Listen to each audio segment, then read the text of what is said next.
بسم اللہ الرحمن الرحیم۔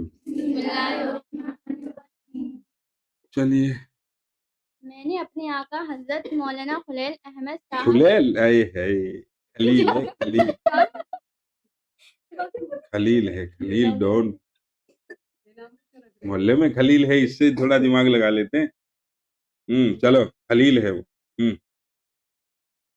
میں نے اپنے آقا حضرت مولانا خلیل احمد صاحب نور اللہ مرقدہ کو پورے رمضان المبارک دیکھا ہے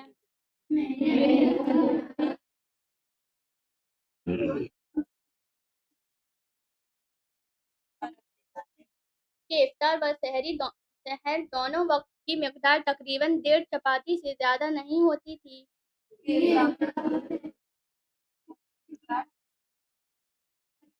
ہماری بات چل رہی ہے کہ روزے کا اصل مقصد یہ ہے کہ اپنے آپ کو بھوکا رکھنا، اسی پر تو بات چل رہی تھی کل۔ چلو یہ دونوں ٹائم صرف 1.5 چپاٹی کھا رہے ہیں۔ چلیے اور ادھر چلیے کوئی خادم عرض بھی کرتا تو فرماتے کہ بھوک نہیں ہوتی۔ دوستوں کے خیال سے ساتھ بیٹھ جاتا ہوں اور اس سے بڑھ کر بس یہاں تک بات ختم ہو رہی ہے۔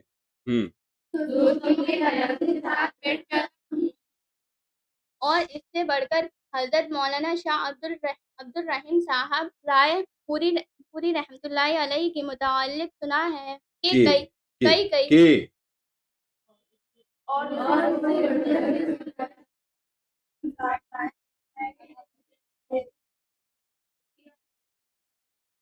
کئی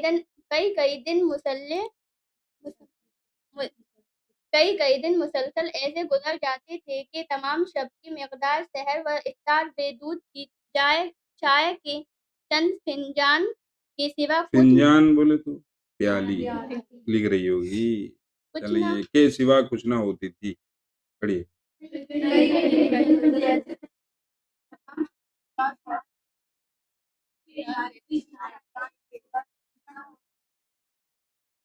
ایک مرتبہ حضرت کے مخلص خادم حضرت مولانا شاہ عبد القادر صاحب نور اللہ مرقدہ کے نور اللہ مرقدہ، نور اللہ مرقدہ، پہلے ہو پر پیش ہے، لاسٹ والے ہو پر الٹا پیش۔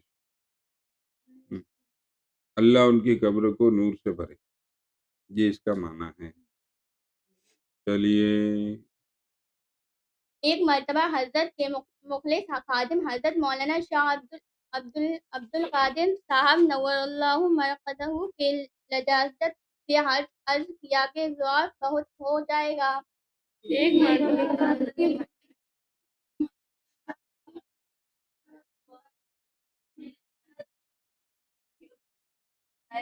تیاری نہیں کی، ہاں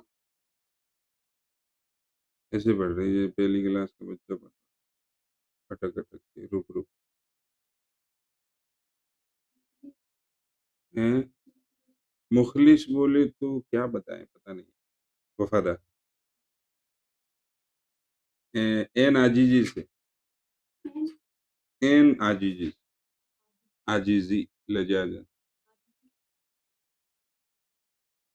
منت سماجت، خوشامد کرنا۔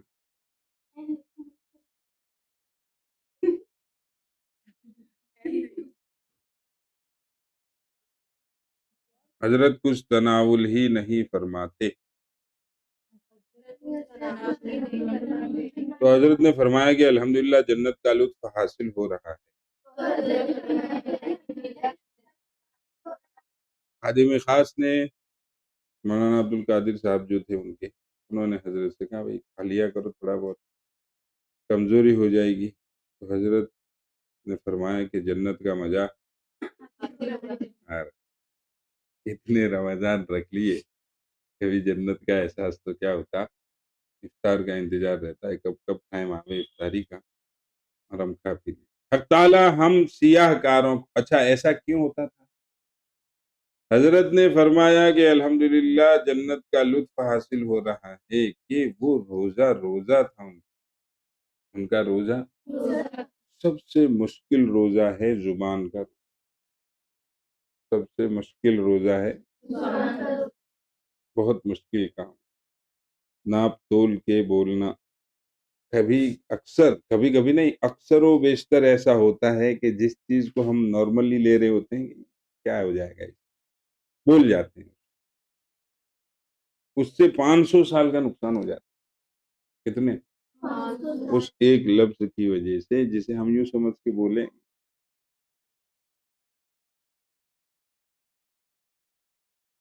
اور ایک لفظ اتنا نارمل ہوتا ہے دین کے معاملے میں، جسے ہم بہت نارمل سمجھ رہے ہوتے ہیں، اس کے کر لینے سے کیا ہو جائے، لیکن اگر وہ کر لیا یا وہ بول دیا تو 500 سال کا فرق آگے آ جاتا ہے، 500 سال کی ترقی مل جاتی، مطلب جو انسان کو درجہ ملتا 500 سال کی عبادت سے، اسے کم سے ملتا۔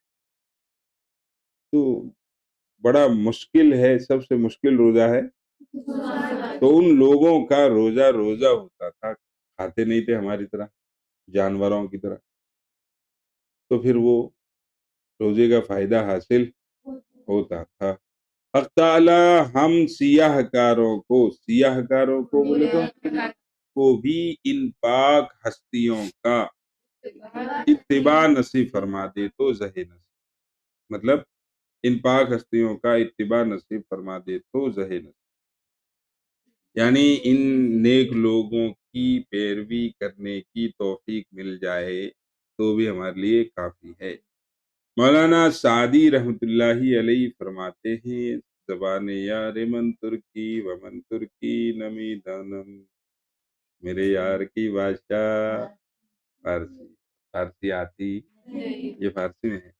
ندارن تن پرورا آگہی کے پر مادہ باشد ز حکمت تہی، بھرے پیٹ والوں کو کوئی مطلب نہیں ملتا، کوئی فائدہ نہیں ملتا، وہ باخبر نہیں رہتے، وہ ان کا دل مرا ہوتا ہے کہ پر مادہ باشد ز حکمت تہی، کہ بھرے پیٹ کے لوگ حکمت سے، سمجھ سے خالی ہوتے، بھرے پیٹ کے لوگ۔ چھٹی چیز جس کا لحاظ روزے دار کے لیے ضروری ہے، فرماتے ہیں یہ ہے کہ روزے کے بعد اس سے ڈرتے رہنا بھی ضروری ہے کہ نامعلوم یہ روزہ قابل قبول ہے یا۔ کبھی خیال بھی آیا ہے کہ صاحب یہ روزہ تو رکھ لیا، نماز تو پڑھ لی، قرآن پڑھ لی، یہ قبول ہوا کہ نہیں، جیسے جیسے کرنا چاہیے تھا کیا نہیں کیا۔ اور اسی طرح ہر عبادت کے ختم پر کے نامعلوم کوئی لغزش کوئی غلطی جس کی طرف التفات بھی نہیں ہوتا، مطلب کوئی ایسی غلطی ہو گئی ہو جس کی طرف توجہ بھی نہیں ہوتا، ایسی تو نہیں ہو گئی جس کی وجہ سے یہ منہ پر مار دیا جائے۔ ایک روزہ رکھ لیتے ہیں، 2-4 نمازیں پڑھ لیتے ہیں، ہائے ہائے اپنے آپ کو پکا مسلمان روزہ رکھ لیا، فجر غائب ہے پھر بھی اپنے آپ کو کیا سمجھ رہے ہیں، پکا مسلمان کے ساتھ روزہ رکھ لیا ہے، اور فجر غائب، 4 نمازیں پڑھی ہے، نہیں فجر جوہر دونوں غائب، فجر بھی سحری کھا کے سو گئے، اور وہ سحری کھا کے ایسے سوئے کہ سیدھے 3-4 بجے تو جوہر بھی غائب۔ مرد حضرات کرتے ہیں ایسا، عورتوں کا تو پتہ نہیں ہے، تو وہ کہاں سے اتنا لمبا سو لے گی، کام ہزاروں ہوتے ہیں۔ خیر تو کیا کہنا تھا، فجر اور ظہر غائب ہے، پڑھی نہیں ہے، روزہ رکھا، عصر مغرب عشاء نماز پڑھی جماعت کے ساتھ، اپنے آپ کو پکا مسلمان سمجھ رہے ہوتے ہیں۔ اور اگر اپنے فجر کی نماز بھی پڑھ لی، ظہر بھی پڑھ لی، عصر بھی پڑھ لی، مغرب بھی پڑھ لی، عشاء بھی پڑھ لی، اور ساتھ میں روزہ بھی ہے، تو پھر یوں سمجھتے ہیں کہ ہم تو ان خوش نصیب مسلمانوں میں سے ہیں جو نبی پاک صلی اللہ علیہ وسلم کے زمانے میں پیدا ہوئے۔ اور اگر تراویح پڑھ لی، ہائے ہائے پھر تو پتہ نہیں ہے کیا سمجھتے ہیں۔ اور جو دوسرے ہوتے ہیں ہلکے پھلکے روزے دار، مطلب جو صرف روزہ رکھتے ہیں نماز نہیں پڑھتے، یا نماز پڑھتے ہیں روزہ نہیں رکھتے، ہے تو وہ مسلمان، ان کو تو یہ بندہ بھاؤ بھی نہیں ڈالتا، ٹھیک ہے، مسلمان سے تھوڑی ہوتے ہیں، ہم ہیں مسلمان۔ خیر،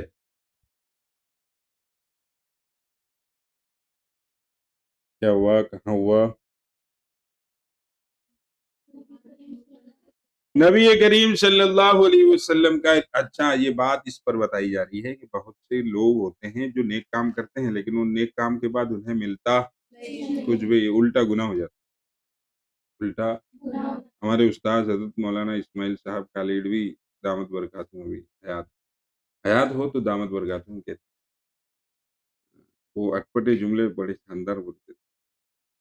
کس بات پر وہ یاد آ رہی تھی، ہاں، کہ بہت سے مسلمان کرنے جاتے ہیں، نیکی کر لیتے ہیں لیکن کچھ کمیوں یا کچھ غلطیوں کی وجہ سے الٹا گناہ۔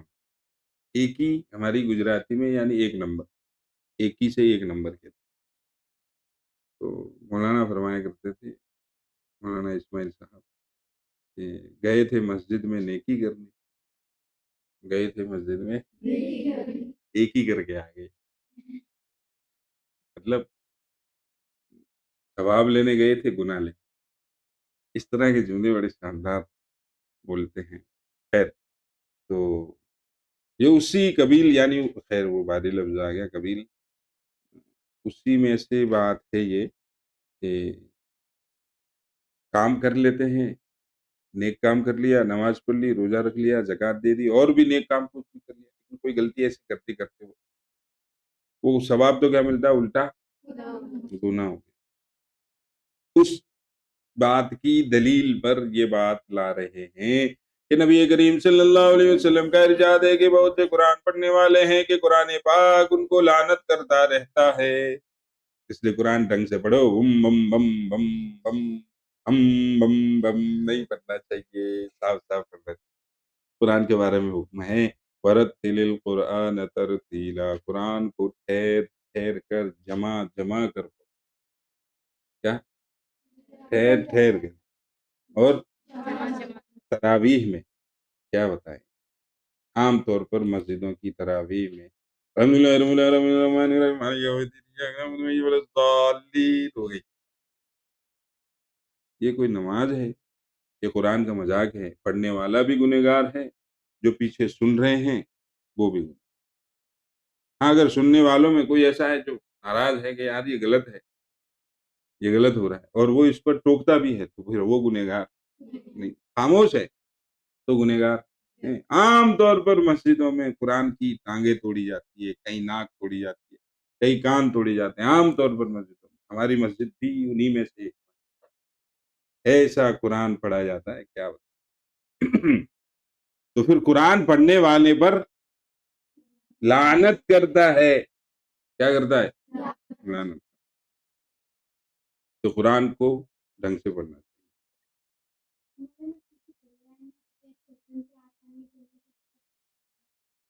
تو پتہ کریں، پتہ کروائے، اپنے انسان کو گھر بنانا ہوتا ہے تو خود تو بنانا نہیں آتا، ایسا تو آج تک نہیں دیکھا کہ خود ہی لگ گئے شیرا بھائی مکان بنانے، اور وہ بناتے بناتے دیوار گر پڑی اور نیچے دب گئے، ایسا ہوا؟ کوئی نہیں کرتا، کیوں؟ خود نہیں بنانا چاہتے، چلو صاحب بڑا والے مستری صاحب کو بلا کے لاؤ، وہ کام کر کے دکھائیں گے۔ تو جو جس لائن کا ماہر ہوتا ہے ان سے پوچھا تو جائے۔ اور پھر ایک ظلم کیا ہے مسجدوں میں، تراویح پڑھنے سنانے والا ایک ہی، دو حافظ نہیں ہے، ایک ہی ہے، اندھوں میں کانا راجا، اندھوں میں کانا، وہ اکیلا حافظ ہے، پیچھے کوئی حافظ نہیں ہے پوری مسجد میں، اچھا دو حافظ کیوں نہیں رکھتے؟ پیسے کا چکر ہے، دو کو پیسے دینے پڑے، کہاں سے لائیں گے؟ 30-40 گنا نہیں کر پا رہے ایک کے لیے، تو دو کے لیے 80 کہاں سے آ جائے؟ تو پیسوں کا چکر ہے، مطلب پاپی پیٹ کا چکر ہے۔ تو طریقہ یہ ہے کہ دو ہو، دو، ایک سنا رہا ہو تو ایک دونوں آدھی آدھی طرح ہی پڑھا لیں، 10 رکعت وہ پڑھا دے، 10 رکعت وہ، اس کا وہ سن لے، اس کا وہ سن لے، تو غلطی جائے گی، غلطی چلی جائے گی، نہیں جائے گی۔ اور وہ اندھوں میں کانے راجا صاحب پڑھے جا رہے ہیں، پڑھے جا رہے ہیں، پیچھے والے سوچ رہے ہیں ہے ہماری تو تراویح ہو ہاں چالو نماز میں اس کو ٹوکتے ہیں نکل تو جائے نہیں ٹوٹے گی ٹوکنے کے انداز یہ ہوتا ہے کہ اس میں بس جو قرآن کی آیت جیسے میں پڑھ رہا ہوں میں نماز پڑھ رہا ہوں الحمدللہ رب العالمین الرحمن الرحیم ایاک نعبد و ایاک نستعین تو مالک یوم الدین چھوڑ دیا تو جو پیچھے کھڑے ہیں وہ سیدھا مالک یوم الدین بولیں گے تو وہ یاد آ جائے گا ہاں وہ رہ گیا تو یہ لقمہ دینے کا انداز ہوتا ہے عام طور پر مسجدوں میں تراویح جو ہوتی ہے اس میں قرآن کا بڑا شاندار طریقے سے مذاق اڑایا کس طریقے شاندار طریقے سے مذاق اڑایا جاتا ہے اور اس مذاق پر پڑھنے والا اور سننے والے سب راضی ہیں کوئی مسئلہ نہیں پیچھے والے یوں کہتے ہیں مولوی صاحب جلدی کرو جلدی کرو جلدی کرو اچھا اس کے پیچھے گنہگار صرف حافظ اکیلے نہیں ہیں پیچھے والوں کا تقاضا رہتا ہے جلدی بڑھا دیا ایک گھنٹہ تو بہت ہوتا ہے 2.5 گھنٹے کی پکچر دیکھنا آسان ہے بیٹھ ٹھیک ہے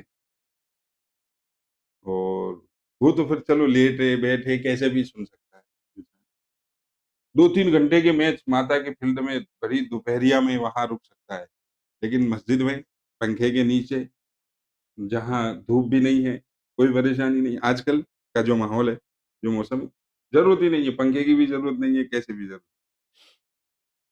تو مسجد میں رکنا مشکل ہے تو لوگوں کا تقاضا رہتا ہے وہ پوچھا کرتے ہیں اب 2 منٹ زیادہ ہو گئی آج 2 منٹ زیادہ ہو گئی تو کیوں نام کر رہے ہو بھائی علم ترا پڑھ لو نا علم ترا سے پڑھو 20 رکعت تراویح جیسے آپ لوگ گھروں میں پڑھتے ہیں علم ترا سے ہی تو پڑھتے ہیں صورتوں سے چھوٹی چھوٹی صورتوں سے ایسے ہی مسجد میں پڑھ لو نام کرنا ضروری ہے کہ ہمارے یہاں تراویح ہوتی ہے تراویح ہونی چاہیے کم سے کم 1.5 پونے 2 گھنٹے مسجد کی طرح کم سے کم کی کیا نا قرآن اتنا گھٹیا اور ایسا پڑھتے ہیں کہ ایک لفظ سمجھ میں نہیں آتا پورے کان کھینچ کھینچ کے محراب تک لے جاتا ہوں کچھ تو سمجھ میں آ جائے ایک لفظ سمجھ میں آئے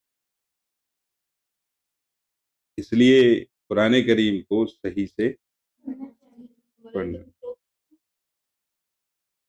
اندھوں میں کانا راجا نبی کریم صلی اللہ علیہ وسلم کا ارشاد ہے کہ قیامت میں جن لوگوں کا اولین وہلے میں یعنی پہلی بار میں فیصلہ ہوگا ان کے من جملہ یعنی ان میں سے ایک شہید ہوگا یہ بھی اسی پر بتایا جا رہا ہے کہ دین کا کام تو کیا لیکن ڈھنگ سے نہیں کیا کوئی غلطی آ گئی اندر سے یا باہر سے کوئی غلطی آ گئی جس کی وجہ سے وہ کام خراب ہو گیا ایک حدیث تو گئی قرآن کی اب وہ دوسری حدیث یہاں سے شروع ہو رہی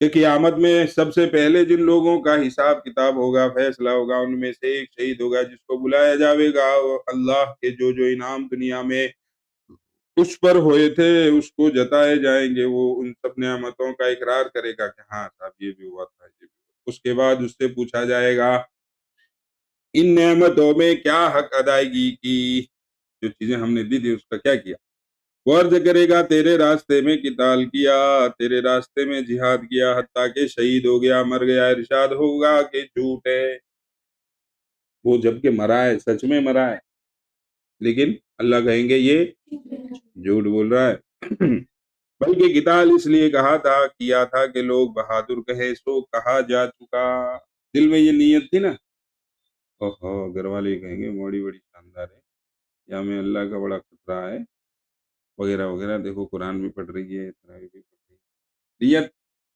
میں فطور آ گیا نیت میں ایسے ہی شہید صاحب یا دنیا یہ تو ایک مثال ہے ہم پڑھا رہے ہیں آپ پڑھ رہے ہیں یا اور بھی کوئی کام کر رہے ہیں اس کے پیچھے جو کہ دنیا واہ واہ کر لے گی ایک نام ہو جائے دنیا ہی میں فائدہ ہو گیا اس کا بس دنیا میں واہ واہی ہو گئی آخرت میں کچھ ہے نہیں الٹا عذاب ہو گیا یہاں پر چھٹی ہو جاتی کہ ٹھیک ہے آپ نے جو دنیا میں نیت کی تو دنیا میں مل گیا اب یہاں آخرت میں اس کا کوئی مطلب نہیں ہے تو ٹھیک تھا لیکن نہیں پکڑے جائیں گے کیا نیت تھی دیکھو فطور یعنی کمی بیشی کمی بیشی آگے پیچھے ہو گئی نیت میں بگاڑ آ گیا نیت میں بگاڑ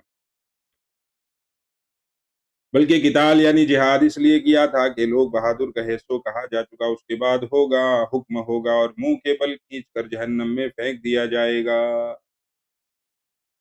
سمجھ رہے ہیں؟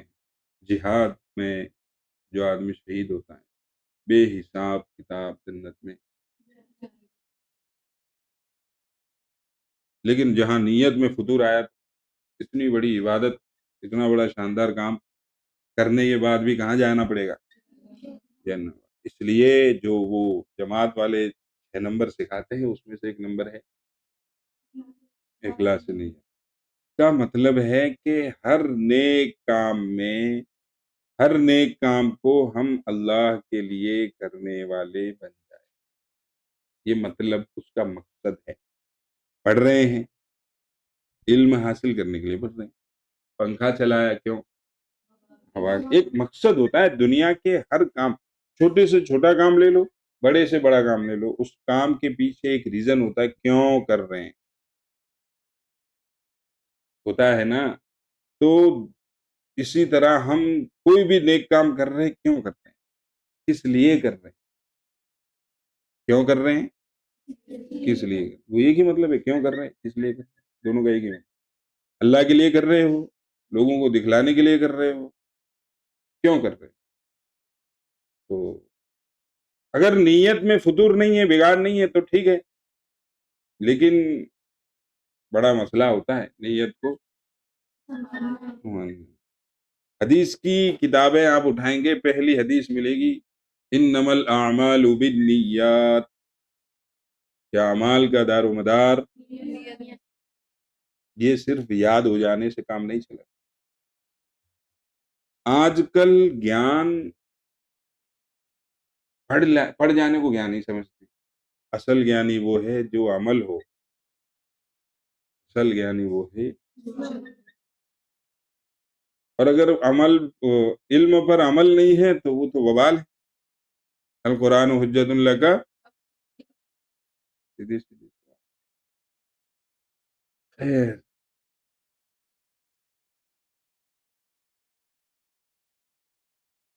موقع بل کھینچ کر جہنم میں پھینک دے۔ ایسے ہی ایک عالم بلایا جائے گا، اس کو بھی اسی طرح اللہ کے انعامات جتلا کر پوچھا جائے گا کہ ان انعامات کے بدلے میں کیا گزاری ہے، کیا کر کے آئے، علم دیا تھا، وہ عرض کرے گا کہ علم سیکھا اور دوسروں کو سکھایا اور تیری رضا کے خاطر قرآن کی تلاوت کی، ارشاد ہوگا جھوٹ ہے، یہ اس لیے کیا گیا تھا کہ لوگ اللہ ماں کہے یعنی پڑھا لکھا کہیں سو کہا جا چکا، اس کو بھی حکم ہوگا اور منہ کے بل کھینچ کر جہنم میں پھینک دیا جائے گا۔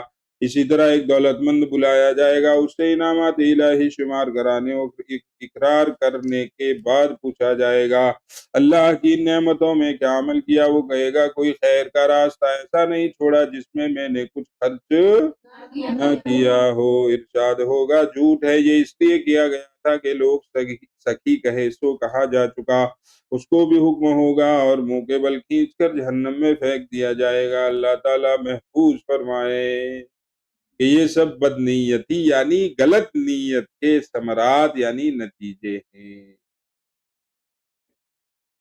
اس کس کا؟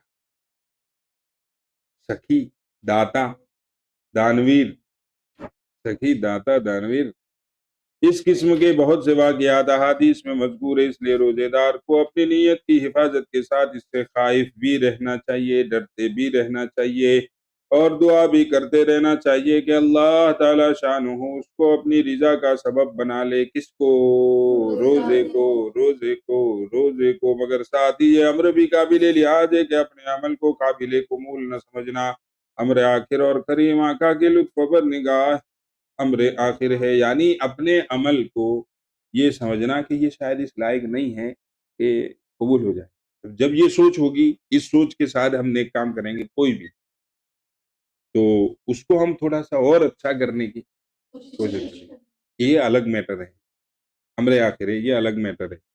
اور کریم آقا کے لطف پر، اس کی مہربانی پر، اس کی محبت پر نگاہ، یعنی کہ بھئی یہ سوچنا کہ ہم تو ٹوٹا پھوٹا ہی کر سکتے ہیں، جیسا اللہ چاہتے ہیں ایسا 100% ہم نہیں کر سکتے، اللہ قبول کر لے گا، یہ ایک الگ میٹر۔ یہ سوچنا کہ بھئی اللہ بڑا غفور رحیم ہے، چلائے گا وہ چاہے جیسا ہم کر لو، اور اس کی وجہ سے کام میں سستی کرنا اور اس کو نہ سدھارنا، یہ پھر گمراہی ہے، یہ گمراہی۔ اور اپنے عمل کو اتنا برا سمجھنا، اتنا ہلکا سمجھنا کہ اللہ کی رحیمی پر بھی امید باقی نہ رہے، تو یہ بھی گمراہی۔ مطلب اتنا ڈر جانا کہ اللہ سے ہم نا امید ہونے لگے، کچھ کر لو، نمبر آنے والا نہیں، چھوڑو یار۔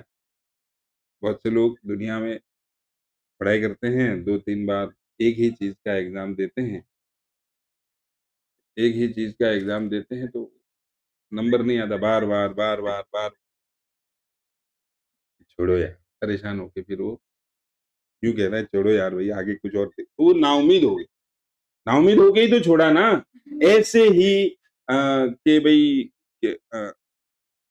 ہم تو اپنا عمل تو بیکار ہے، ہم کہاں اس طریقے سے نماز پڑھ سکیں گے، اس طریقے کا روزہ رکھ سکیں گے، اس طریقے کا اور بھی نیک اعمال کر سکیں گے جیسا اللہ کو چاہیے 100% پیورٹی کے ساتھ۔ تو اس سوچ میں اتنا ڈوب جانا کہ اللہ کے رحیم ہونے کو بھول جائے، اللہ کے مہربان ہونے کو بھول جائے اور اس سے نا امید ہو جائے کہ صاحب کچھ بھی نہیں ہو سکتا، چھوڑو، تو یہ بھی غلط ہے۔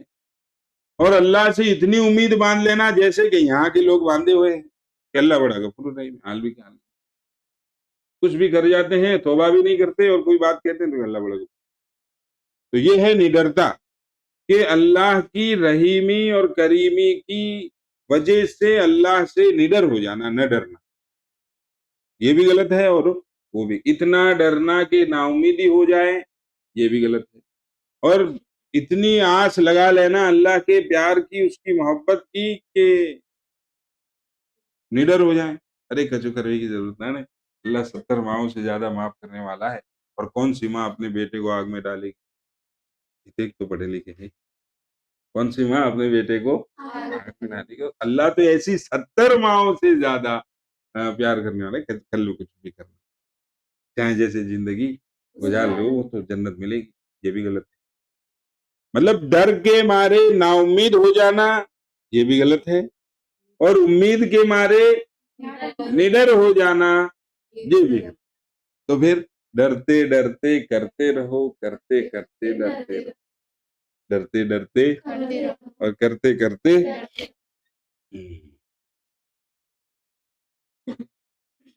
اس قسم کے بہت سے واقعات احادیث میں مذکور ہے، اس لیے روزے نیچے ہی نیچے آخری لائن ہے، اس کے لطف کے انداز بالکل نرالے ہے، معصیت پر بھی کبھی ثواب دے دیتے ہیں، تو پھر کوتاہی کا کیا ذکر ہے۔ معصیت گناہ ہے، خوبی ہمیں کرشمہ و نازو کرانے،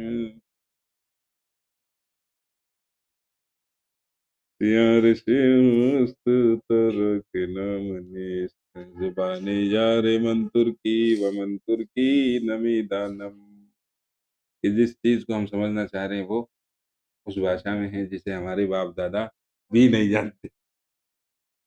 خیر، یہ 6 چیزیں عام صلحاء کے لیے ضروری بتلائی جاتی ہیں۔ کون کون سی 6 چیزیں؟ اوپر جو گے، number 1، number 2، number 3، number 4، number 5، number 6، یہ 6 چیزیں۔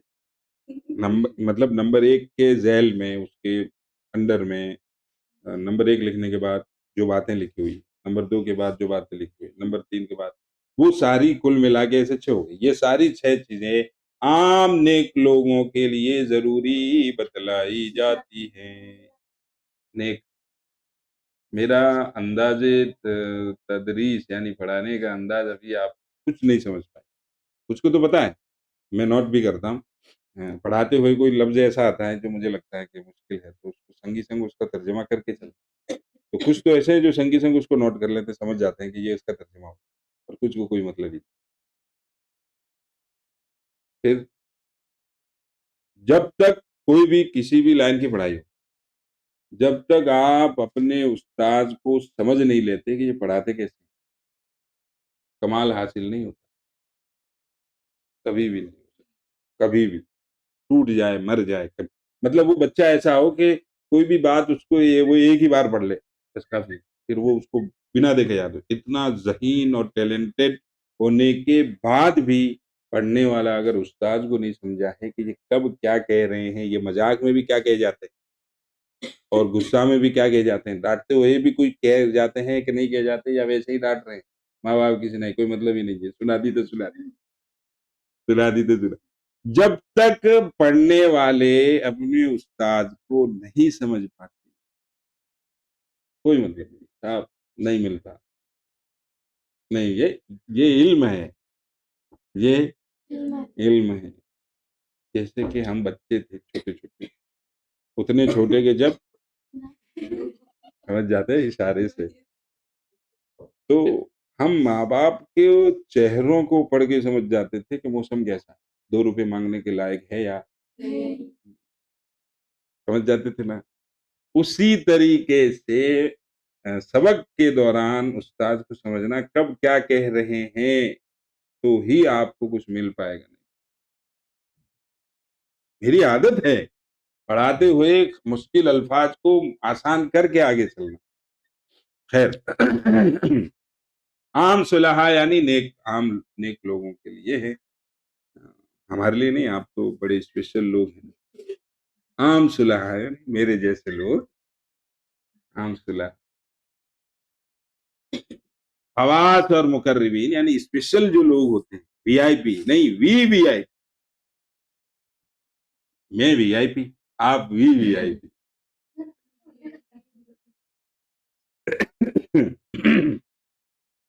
مطلب یہ اس کا مطلب سمجھانا چاہ رہا ہوں میں ہنستے کھیلتے. خواص اور مقربین مطلب اللہ والے، اللہ کے دوست، اللہ کے ولی. ان لوگوں کے لیے ان کے ساتھ ایک ساتویں چیز کا بھی اضافہ کرتے ہیں کہ دل کو اللہ کے سوا کسی چیز کی طرف بھی متوجہ نہ ہونے دیں. یہ اوپر جو پیچھے 6 چیزیں گئی، پیچھے جو 6 چیزیں گئی وہ میرے لیے، اور آپ کا لیول اونچا ہے تو آپ بڑے لوگ ہیں، تو ان 6 چیزوں کے ساتھ ساتھ آپ کو یہ 7ویں چیز بھی کرنی پڑے گی کہ دل پورا پورا اللہ کی طرف رہے، ادھر ادھر بھٹکے نہیں. حتیٰ کہ روزے کی حالت میں اس کا خیال اور تدبیر کے افطار کے لیے کوئی چیز ہے یا نہیں. یہ آخری چوٹی کی بات ہو رہی ہے. مطلب اللہ سے کسی بھی بات میں کسی بھی وجہ سے دل ہٹنا نہیں چاہیے، وہ چاہے کھانے پینے یا افطار اور سحری کی چیزوں کو لے کر ہی کیوں نہ ہو کہ بھئی اب بنائیں گے کیا، بنے گا کیا، لائیں گے کہاں سے، وغیرہ. تو یہ آپ لوگوں کا لیول ہے، ہم تو چھوٹے ہی صحیح.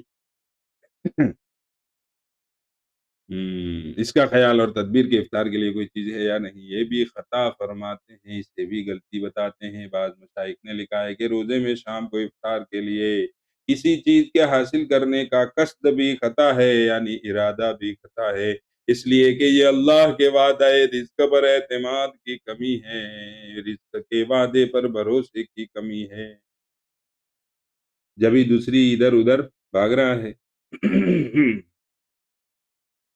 شرح احیاء میں یہ کتاب ہے، احیاء العلوم میں بعض مشائخ کا قصہ لکھا ہے. قصہ کہ اگر افطار کے وقت سے پہلے کوئی چیز کہیں سے آ جاتی تھی تو اس کو کسی دوسرے کو دے دیتے تھے. اور یہاں تو حرام کا انتظار رہتا ہے، کیسے وہ آوے تو صحیح، دعوت تو آئے. ابے یار اب کی یار اس رمضان میں اتنے، آج کون سا رمضان ہے مجھے نہیں پتا، میں سچ میں پوچھ رہا ہوں. 13واں رمضان ہے، چلو آپ کی بدولت پتہ چل گیا. 13واں روزہ ہے، حقیقت مجھے نہیں آتا. 13واں روزہ ہے، کیا پتا کیا کہہ رہا تھا. میرے ساتھ ایک پریشانی اور ہے کہ میں بھول جاتا. ہاں، دعوت کی. یار 13 رمضان ہو گئے، پچھلی بار تو 13 رمضان تک کم سے کم 6 دعوت آ گئی، اب کی تو صرف 2 ہی آئی.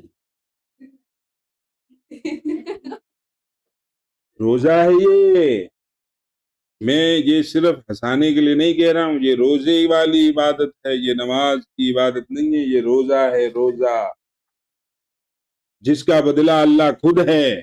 اب جس چیز کا بدلہ اللہ خود ہے وہ چیز تو پھر کیسی ہونی چاہیے. نماز خیر چلے چھوڑتے ہیں. تو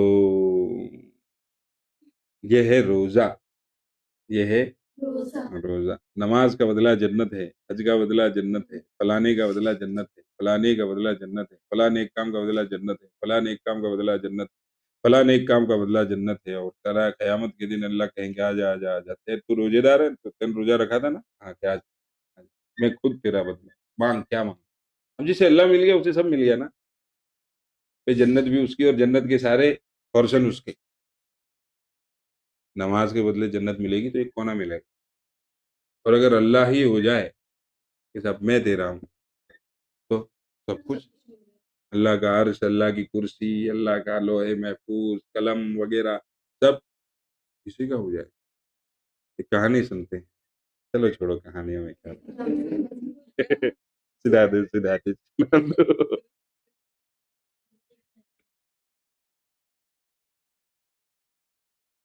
ایک بادشاہ تھا، دیکھو کیسے غور سے سن سکتے ہیں۔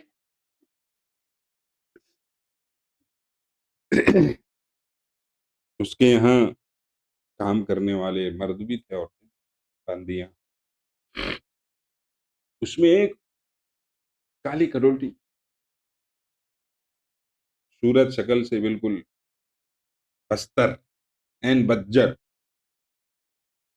سمجھ تو رہے ہیں نا، مگر بادشاہ کے دل میں جو وقت جو عزت اس کالی کلوٹی باندی کی تھی وہ دوسری خوبصورت لڑکیوں کی نہیں تھی، 5 باتوں کا مشورہ اس سے کرتا تو وہ دوسری جو تھی انہیں جلیس، حسد، یار یہ کیا معاملہ ہے، اس سے نہ تو پڑھنا آوے، نہ لکھنا، نہ شکل میں اچھی، نہ رنگ میں اچھی، تو وہ باتیں بادشاہ تک پہنچی کہ بھئی ایسا ایسا چل رہا ہے ہمارے اندر میں، ایسا ایسا، اور وہ دوسری عورتیں اس کو ستاتی بھی، چڑھاتی بھی، شکایت پہنچ گئی بادشاہ کے پاس، تو بادشاہ نے سوچا کیا کریں کیا کریں، سوچنے کے بعد ایک حل نکالا، حل یہ نکالا کہ بادشاہ نے سب کو درباریوں کو بلا لیا، آ جاؤ آج ہم خوش ہیں، مانگو، کس پر سنا رہا ہوں، جس کا اللہ ہو جائے اس کا سب کچھ ہے، نہیں سمجھ میں آ رہا ہے، جس کا اللہ ہے اس کا سب کچھ، سب آ گئے، پردھان منتری نے کہا صاحب، وہ وزیر اعظم نے کہا، مکھیہ منتری نے،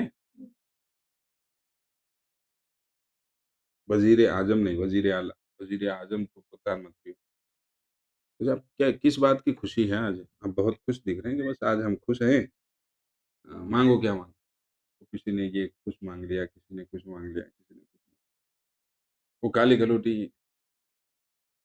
اپنے دھن میں کھڑی ہے، کوئی مطلب نہیں، دوسری جو نوکرانیاں تھی سب نے کہا یہ چاہیے یہ چاہیے، بھائی تو وہ اکیلی رہ گئی جس کا مقام تھا بادشاہ کی نگاہ میں، اور جسے لوگ چھوٹا سمجھتے تھے، اور دوسرے، اس کی بات ہو رہی ہے، جب اس نے کچھ مانگا ہی نہیں تو بادشاہ نے کہا بھائی تم بھی کچھ مانگ لو، ٹھیک ہے صاحب، مجھے کچھ نہیں چاہیے، تو وہ جو دوسرے لوگ تھے درباری، خاص طور پر اس کے سنگ کی لڑکیاں، تو ہم کہہ رہے تھے یہ پاگل ہے، ہمیں خیال نہیں دے رہے ہیں، ہمیں کوئی عزت، ہمارا مقام ہونا چاہیے، دیکھ لیں کیسی لڑکی سے آپ کا وہ ہے تعلق،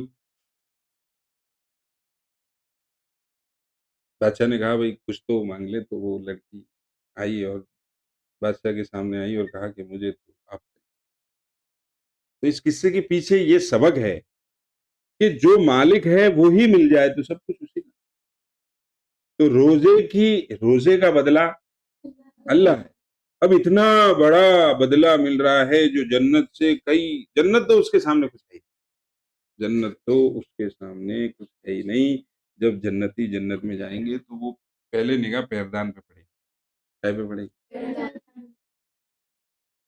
70 سال ہو جائے دیکھتے دیکھتے، یہاں ہاتھ مارے گا فرشتہ، بھائی صاحب آگے چلو، آگے چلے گا، کیواڑ پہ تو وہ پھٹی آنکھوں سے کیواڑ ہی دیکھتا رہ جائے، کافی ٹائم ہو جائے گا، چلو چلو اندر چلو، تو اتنی خوبصورت جنت وہ اللہ کے سامنے کچھ بھی نہیں ہے۔ پھر وہاں جو نعمتیں ہیں، بیٹھے ہیں، بیٹھے بیٹھے خیال آیا کہ کیمپا پی لیتے، کیمپا تیار ہے، حاضر ہے، لو پی لو۔ پھر اس میں جون سا برانڈ، جون سا ورژن چاہیے وہ سارے۔ اچھا دنیا میں ہم کھانا کھاتے ہیں، جیسے کہ افطار کو دیکھ لو، صبح سے بھوکے ڈٹے ہیں اور انتظار ہے کب کب افطار کا وقت آئے۔ پہلا لقمے میں بڑا سواد ہوتا ہے، پھر سواد، سواد، سواد، آپ لوگ سواد کو ذائقہ، تو دوسرے لقمے میں، تیسرے لقمے میں سواد ٹھیک ٹھاک سا محسوس ہو جاتا ہے، ذائقہ۔ جیسے جیسے یہ گڈھا بھرنا شروع ہوتا ہے ویسے ویسے ذائقہ، اور پھر ایک وقت آتا ہے کہ وہ کتنی ہی بہترین چیز بھی نہیں، لیکن اب نیک کھا لیتے، اب نہیں، بالکل نہیں، پھر وہ کھانے کے لیے دنیا جنت میں سسٹم ہے ہی نہیں، کھاتے رہو، کھاتے رہو، اور پھر دنیا میں کھا لیا تو پھر اس کو بچانے کا سسٹم، پھر اس کو نکالنے کا سسٹم۔ جنت میں یہ سسٹم نہیں ہے، نہ بچانے کا سسٹم، نہ نہ نکالنے کا سسٹم۔ پھر اتنا سارا کھائیں گے، بکریوں کی طرح چپر چپر چر چر چریں گے، کیا ہوگا؟ ایک ڈگر آئے گی وہیں پہ جائے سب۔ اور دنیا میں ڈگر آئی، کسی کے منہ پہ منہ رکھ دیا تو وہی بے ہوش ہو جائے، ہمیشہ کے لیے کوما میں چلا جائے۔ جنتی جنت میں بیٹھے ہوں گے، ہم اور آپ جنت میں ہوں گے انشاءاللہ۔ تو ایک خوشبو سے آئی، کیا اسمیل، مست ہو جائیں گے لوگ۔ اب صاحب یہ خوشبو کس خوشی میں ہے کہ تم سے اوپر والے جنتی نے ڈکار لی، وہ ایسی جنت ہوگی۔ پرندہ آئے گا، ہم کھا پی کے فری ہوں گے، ایک پرندہ آئے گا، کھاؤ گے؟ ابھی ابھی فری ہوئے، اب کوئی گنجائش، وہ دنیا والی ٹون میں بات کر رہا ہوں، وہاں فری ہونے کا کوئی سسٹم ہی نہیں، کھاتے رہو، چرتے رہو۔ اچھا بطور بھوک نہیں کھائیں گے، جنت میں جو لوگ کھانا کھائیں گے وہ بھوک کے احساس کی وجہ سے نہیں کھائیں گے، بھوک لگنا تو کمی ہے، انسان کی زندگی کا ایک عیب ہے، کیا؟ بھوک لگنا۔ جنت میں بھوک ہی نہیں ہے، پھر کھائیں گے کیوں؟ مزہ آ رہا ہے، بطور ذائقہ کھائیں گے اس کو، اللہ مہمان ہوگا اور وہ ہمیں کھلا رہا ہوگا، کھائیں گے۔ خیر تو بہت سی باتیں آئی رہی ہے بات دماغ میں، تو کیا کہہ رہا تھا؟ کھا پی کے بیٹھے ہیں۔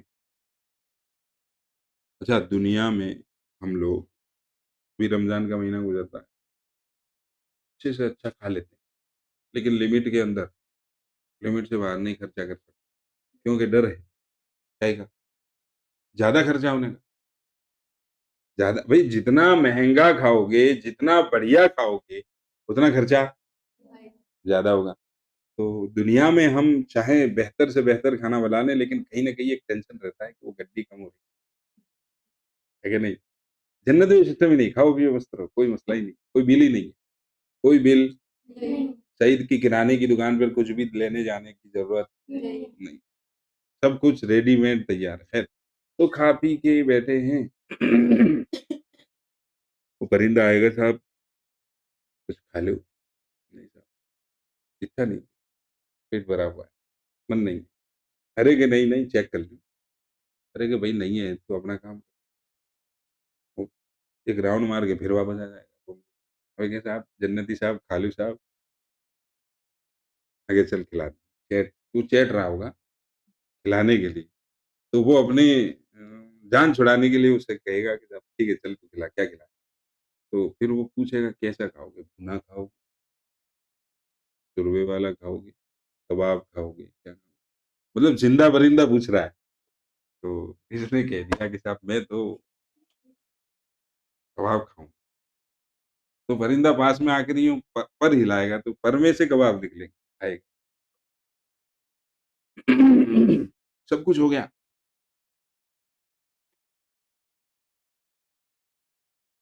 بیٹھے ہیں، فرشتے آئیں گے ایک تھال میں، بڑے پروٹوکول کے ساتھ آئیں گے، میں اس کو بتا نہیں سکتا، سمجھا نہیں سکتا، فلمی سین میں بتا نہیں سکتا. ایک پروٹوکول کے ساتھ آئیں گے ہزاروں لاکھوں کی تعداد میں، وہ اپنی اپنی شان کے مطابق جیسا جس کا درجہ ہوگا جنت میں تو اسی حساب سے اس کے فرشتے ہوں گے. جتنا بڑا درجہ اتنے فرشتوں کی لائن زیادہ. تو وہ حال میں یوں آئیں گے جنتی. کیا لائے پردہ ہٹا کر سائڈ میں کریں گے یار کیا لے کے آئے ابھی تو کھایا یہ رکھا یہ تو ہمیں جنت میں دیکھو وہ رکھا اس کا پیڑ تو ہمیں جنت میں لگا ہوا ہے ہم نہ کھا رہے لے جاؤ. ارے کہ نہیں تم چیک تو کر یہ اس سے بڑھیا ہے. تو وہ چیک کرنے کے لیے تھوڑا سا ہائے جب وہ منہ میں جائے گا تو اب تک جتنا کھایا تھا سب بھول جائے اس ایک لقمہ کے ساتھ وہ سارا ہی چٹ کر جائے گا اور ہر لقمے میں الگ مزہ ہر لقمے میں الگ مزہ. تو وہ جنت ہے تو جنت سے بڑا اللہ ہے. جنت بنائی اللہ نے تو جس کا اللہ ہے اس کا تو یہ روزہ ہے پھر وہی جنت میں ہم رہ جائیں گے. تو جنت اتنی سستی. خیر چلیے بھائی وہیں رہ جائیں گے پھر.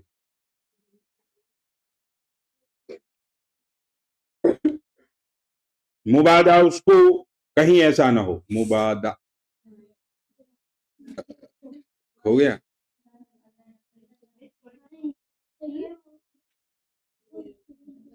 صحیح ہے یہیں سے پڑھیں گے نا.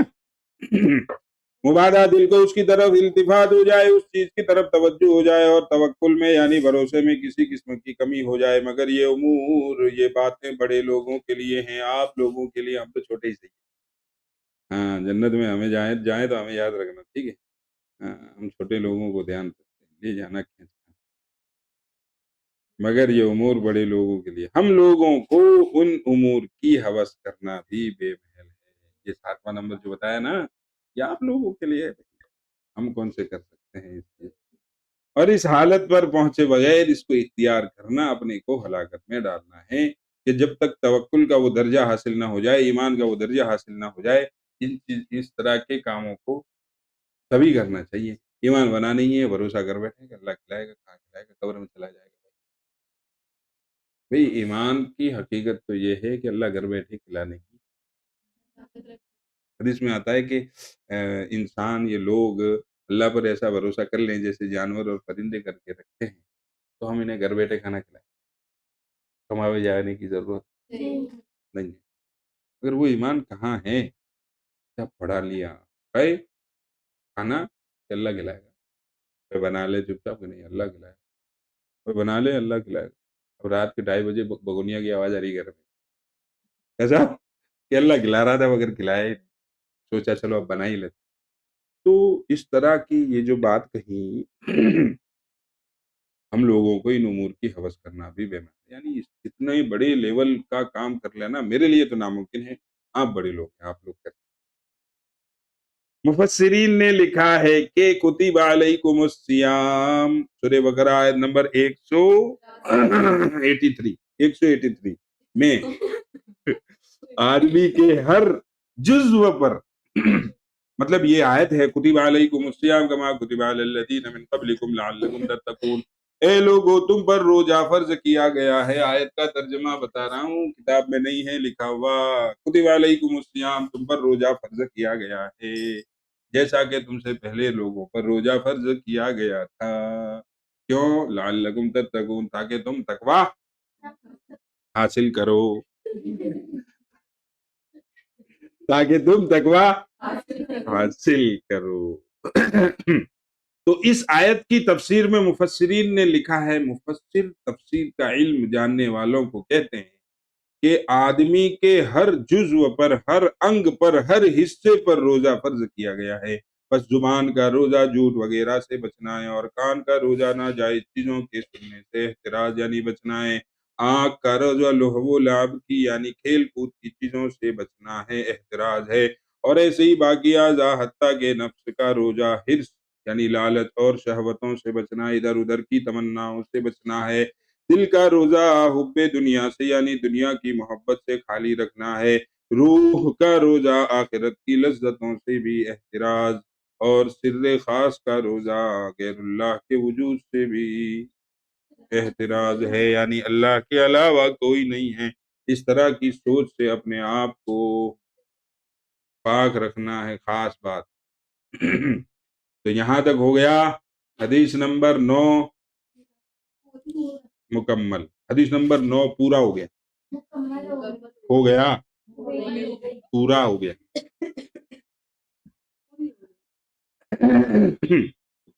چلو اب اس پہ نگاہ ڈال لیتے ہیں، وہی 10 جامع نکات۔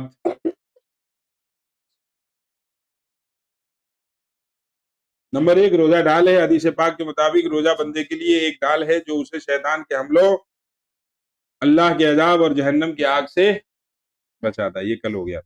پھر آگے ہے ڈال کی حفاظت۔ جب روزہ ہمارے لیے ڈال ہے تو اس ڈال کی حفاظت ہمیں ہی کرنی ہے، اور وہ حفاظت ہوگی کیسے؟ اپنے آپ کو گناہوں سے بچا لیے۔ ڈال پھٹتی کیسے ہے، بیگار کیسے ہو جاتی ہے؟ تو حضور صلی اللہ علیہ وسلم کے ارشاد کے مطابق جھوٹ، غیبت وہ مہلک خطرناک گناہ ہیں جو روزے کی ڈال کو پھاڑ دیتے ہیں اور اس کو برباد کر دیتے ہیں۔ اس لیے روزے کی حالت میں خاص طور پر جھوٹ اور غیبت سے اپنے آپ کو بچانا۔ نگاہ کی حفاظت، نگاہ کی روزے کے آداب میں پہلا اہم قدم نگاہ کو ہر ناجائز اور بے محل چیز سے بچانا ہے۔ نگاہ تو سمجھتے ہیں نا، کیونکہ بد نظری ابلیس کے زہریلے تیروں میں سے ایک تیر ہے، اس لیے نگاہ کی حفاظت ہر حال میں کرنی۔ پھر آگے ہے زبان کا روزہ۔ زبان کو جھوٹ، چغل خوری، لغویات اور بد کلامی سے محفوظ رکھنا ضروری ہے۔ اگر کوئی دوسرا لڑنے لگے تو روزے دار کو چاہیے کہ وہ الجھنے کے بجائے یہ کہتے کہ بھائی میرا روزہ ہے، زیادہ مت چیٹے، اگر تو زیادہ ہی چیٹے گا تو پھر تیری اوقات تجھے خیر روزے کی حالت میں زیادہ چپر اپر چپر نہیں کرنا۔ غیبت کی سنگینی، غیبت روزے کی مشقت بڑھاتی ہے۔ غیبت کرنے سے روزہ ٹائٹ ہو جاتا ہے۔ روزہ کیا ہو جاتا ہے؟ غیبت کرنے سے کیا ہوتا ہے؟ روزہ کا احساس زیادہ ہوتا ہے۔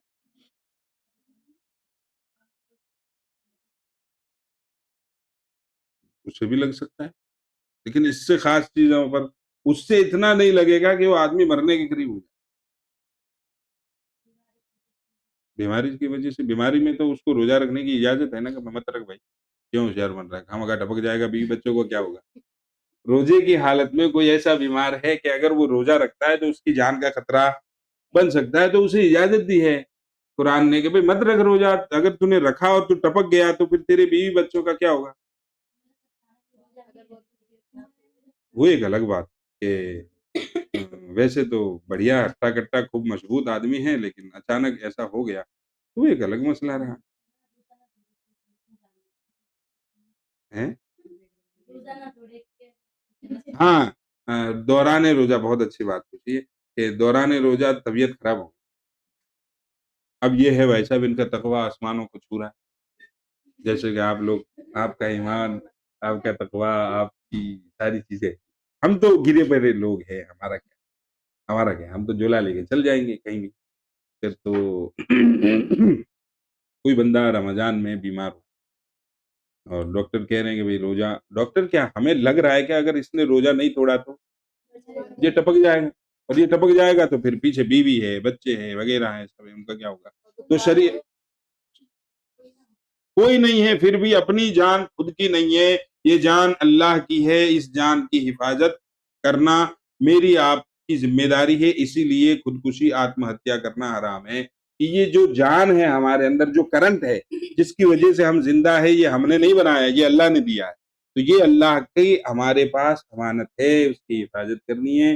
اس لیے پھر اب اس کو حکم آ گیا کہ اب تیری حالت خراب ہو رہی ہے، اگر تو مر گیا تو ہماری جان کی حفاظت نہ کرنے کا گناہ تجھے ملے گا۔ اسی لیے جو لوگ آتم ہتیا کر لیتے ہیں وغیرہ، تو وہ پرماننٹ جہنم ہے، کیونکہ جو چیز ان کی ہے نہیں اس میں اس نے انٹرفیئر کیا اپنی طرف سے۔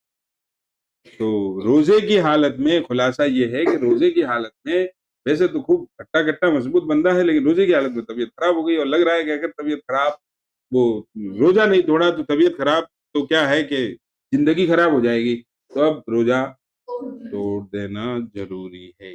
جس طرح کہ میں اور آپ نماز پڑھ رہے ہیں، میں آپ نماز پڑھ رہے ہیں، سامنے سے ایک بندہ جا رہا ہے، جو چاہے اندھا ہے یا نہیں ہے، چاہے وہ اندھا ہے، ویسے تو یہ بات اندھے کے لیے، لیکن یہ بات میں کہہ رہا ہوں، اپنی طرف سے کہہ رہا ہوں کہ وہ چاہے اندھا ہے یا نہیں، اندھا ہے اور جا رہا ہے، تو سامنے کنواں آ رہا ہے، کھڈا ہے، اور ہم نماز پڑھ رہے ہیں، اب وہ تو اندھا ہے، وہ جا کے وہاں میں گرے گا، مر جائے گا۔ یا پھر وہ اندھا نہیں ہے مگر اسے پتا نہیں ہے، کہ یہاں کنواں ہے، کھڈا ہے جس میں گر جائے گا تو مر جائے گا۔ تو اب اس نماز پڑھنے والے پر لازم ہے کہ اپنی نماز پڑھے، اس کی جان بچائے۔ اتنا دھیان سے نماز کب پڑھتا ہے، اتنا دھیان سے نماز کون پڑھتا ہے رے؟ خیر، تو خلاصہ یہ ہوا کہ روزے کی حالت میں طبیعت زیادہ خراب ہے تو روزہ توڑ دینا چاہیے، زیادہ ہوشیاری نہیں۔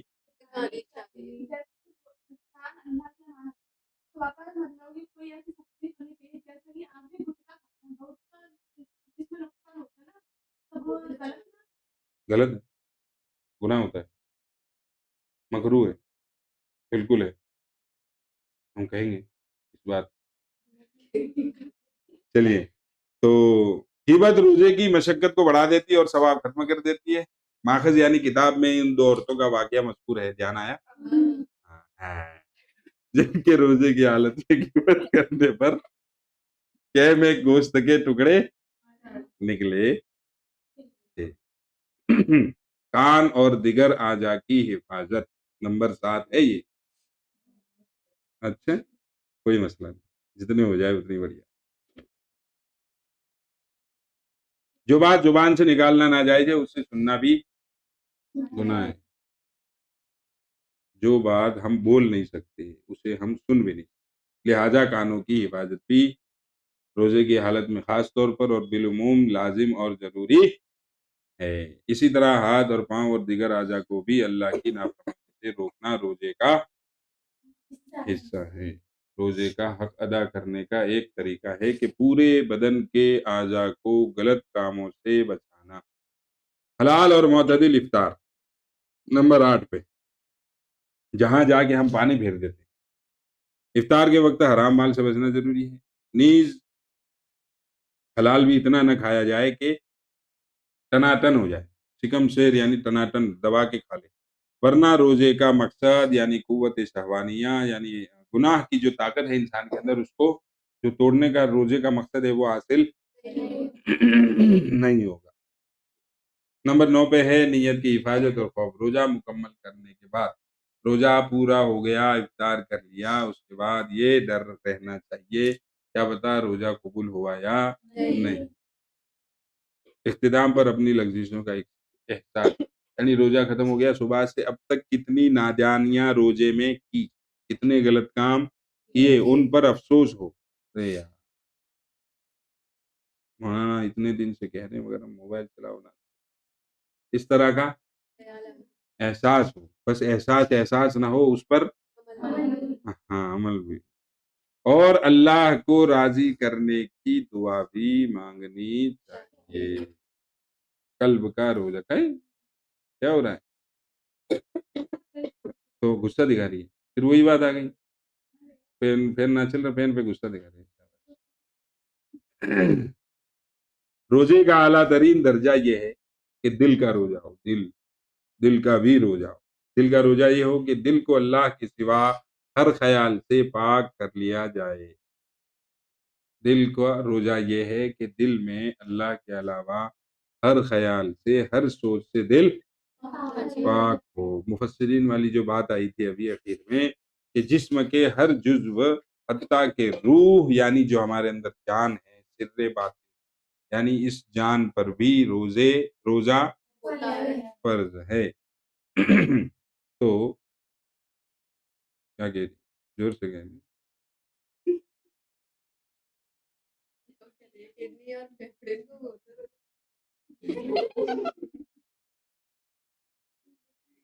چلیے ٹائم زیادہ ہو جاتا ہے تو چاہتے فقط والسلام